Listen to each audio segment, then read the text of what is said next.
Signaling that Israeli army is all set for the ground invasion of Gaza, Israeli Prime Minister Benjamin Netanyahu stated that the country is in a battle for its existence, adding that the war against Hamas is aimed at saving the nation. Meanwhile, on their official Telegram channel, Israel Defense Forces stated that overnight it conducted targeted raids in the northern Gaza Strip using tanks, which is believed to be a part of preparations for the next stages of combat.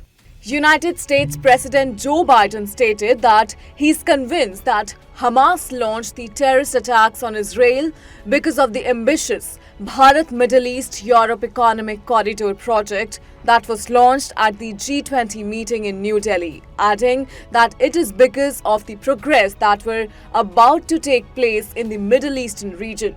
However, Biden added that this is his own instincts and there was no proof about the same.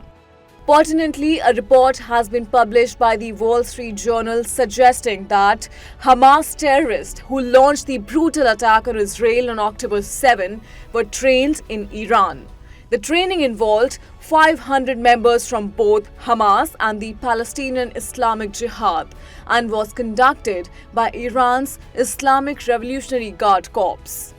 As the Israel-Palestine war entered its 20th day, addressing the report suggesting that Gaza is out of fuel, IDF spokesperson LTC Jonathan Conricus said that Hamas's priorities are different and they want to save the fuel for the war while leaving the civilians crying for it. Conricus added that Gaza Strip stores fuel, both diesel fuel, benzene and other types of fuel, which is ample for hospitals and water pumps to run for various days. This is a tweet that we tweeted a day and a half ago. A zoom in on a few of the different fuel containers that exist inside the Gaza Strip. Now, they're not controlled by us, they're not controlled by the Egyptians, they're controlled by the organization that governs the Gaza Strip.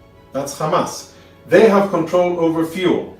Now, for some reason, UN organizations and humanitarians who are most likely operating out of their goodwill and they want to do good for the civilians there, they're asking us and the world for fuel. But they shouldn't be doing that. They should be asking those who govern the Gaza Strip, which is Hamas. Hamas has fuel, but it's only the priorities of Hamas that are different. Hamas, their priorities are to use the fuel for fighting against Israel, to provide ventilation and air for their tunnel system, to fire rockets at Israel, to have their command and control, and for the families of close and senior Hamas members to have air conditioning and electricity in their houses. But for the rest of Gazans, not so much. For hospitals, not so much. The statement by the IDF spokesperson came in the backdrop of reports suggesting that hospitals and other public institutes in Gaza are running low on fuel, adding that if they do not receive the same, they will have to shut down. On Wednesday night, the United Nations Relief and Works Agency for Palestine Refugees noted that it would not be able to continue aid operations in case they do not receive fuel necessary for transport, water desalination and running medical equipment. After reports of low fuel in Gaza emerged, the US President Joe Biden administration also backed the idea of a pause in Israel's military operations against Hamas in order to allow aid to get into Gaza. At the same time, United Nations Secretary General Antonio Guterres had warned that the current situation is growing dire by hour in the Middle East region, urging authorities to respect civilian lives. Excellencies, the situation in the Middle East is growing more dire by the hour. The war in Gaza is raging and risks spiraling throughout the region.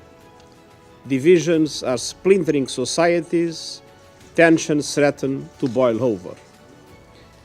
At a crucial moment like this, it is vital to be clear on principles, starting with the fundamental principle of respecting and protecting civilians. I have condemned unequivocally the horrifying and unprecedented 7 October acts of terror by Hamas in Israel. nothing can justify the deliberate killing, injuring, and kidnapping of civilians or the launching of rockets against civilian targets. Following this, Israel's representative to the UN had called for the resignation of UN Secretary General Guterres following his remarks on the ongoing Israel-Hamas conflict.